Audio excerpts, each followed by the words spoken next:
Kita ke informasi terpopuler dari situs cnbcindonesia.com yang menjadi sorotan pasar keuangan dalam Hot News.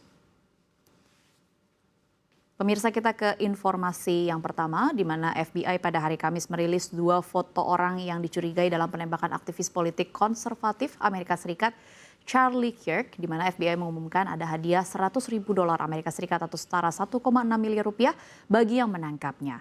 Foto-foto yang buram tersebut menunjukkan seseorang mengenakan kemeja hitam, lengan panjang, celana panjang gelap, kacamata hitam, dan topi. Di mana FBI pun meminta bantuan publik untuk mengidentifikasi orang yang dicurigai ini sehubungan dengan penembakan fatal Charlie Kirk di Universitas Utah Valley. Di mana hal ini disampaikan FBI dalam sebuah unggahan di media sosial X dengan menyertakan foto-foto tersebut. FBI mengatakan pada hari Kamis bahwa mereka menawarkan hadiah hingga $100.000 Amerika Serikat untuk informasi yang mengarah pada identifikasi dan penangkapan orang yang bertanggung jawab atas penembakan Charlie Kirk.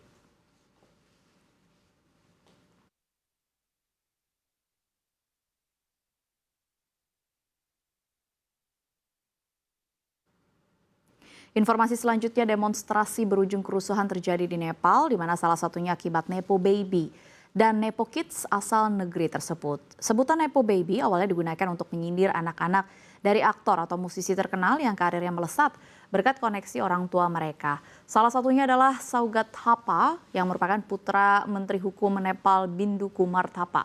Ia dicap sebagai daring sebagai simbol kemewahan. Selanjutnya ada Shrinkala Katiwada yang berusia 29 tahun, di mana dirinya adalah putri mantan Menteri Kesehatan Birod Katiwada yang rumah keluarganya dibakar setelah perjalanan mewahnya menjadi viral. Ada pula Smita Dahal yang merupakan cucu mantan Perdana Menteri Nepal Pushpa Kamal Dahal Prachanda. Ia dikritik karena memamerkan tas tangan mahal. Sosok lainnya ada Vishana Shrestha yang merupakan menantu mantan Perdana Menteri Nepal Sher Bahadur Deuba. Dirinya dituduh bersama suaminya memamerkan kekayaan senilai miliaran rupiah.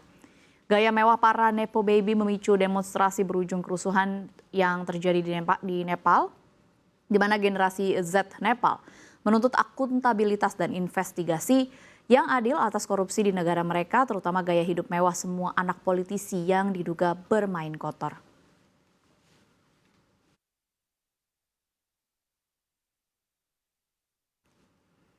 Kita ke informasi terpopuler lainnya, reputasi Singapura sebagai tujuan aman bagi keluarga kaya asal China mulai memudar, di mana kondisi ini membalik arus masuk kekayaan yang sebelumnya terjadi dengan mengorbankan pusat keuangan rival seperti Hong Kong dan juga Jepang.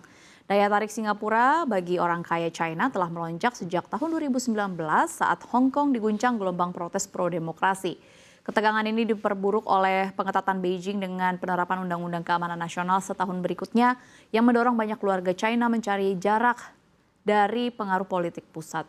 Stabilitas politik, sistem hukum independen, rezim family office yang mendukung dan penggunaan bahasa Mandarin membuat Singapura kian menarik bagi kalangan super kaya. Namun kasus pencucian uang senilai $3 miliar Singapura pada tahun 2023 yang dikenal sebagai Fujian Case membuat otoritas memperketat aturan serta menyeleksi ulang klien-klien kaya. Rian Lin yang merupakan Direktur Bayfront Law di Singapura menjelaskan ketika kasus Fujian mencuat, banyak orang kaya asal China hengkang. Hampir semuanya pindah ke Hong Kong, Timur Tengah maupun Jepang. Lin mencatat pengajuan aplikasi Family Office dari klien China kini turun 50% dibandingkan dengan tahun 2022. Hal ini terjadi seiring dengan berlapisnya pemeriksaan latar belakang dan semakin ketatnya regulasi baru. Di mana terkait dengan ponsel teranyar Apple iPhone 17. Siap-siap Kementerian Perindustrian Republik Indonesia menegaskan bahwa produk iPhone 17 berpotensi untuk segera dipasarkan ke Indonesia. Kemenperin mengakui sudah ada penerbitan sertifikat untuk 4 tipe iPhone 17 yang diajukan oleh PT Apple Indonesia pada 11 September 2025. Dalam proses sertifikasi ini, Kemenperin mengakui Apple dinyatakan memenuhi nilai TKDN sebesar 40% atau sama seperti yang disepakati pada bulan Februari lalu. Sehingga Apple melalui tidak perlu mengajukan komitmen atau investasi untuk mendapatkan sertifikat TKDN produk teranyarnya. Setelah sertifikat TKDN selesai, Apple perlu mengajukan izin edar penjualan handphone dari Kementerian Komunikasi dan Digital atau Komdigi melalui sertifikasi Postel.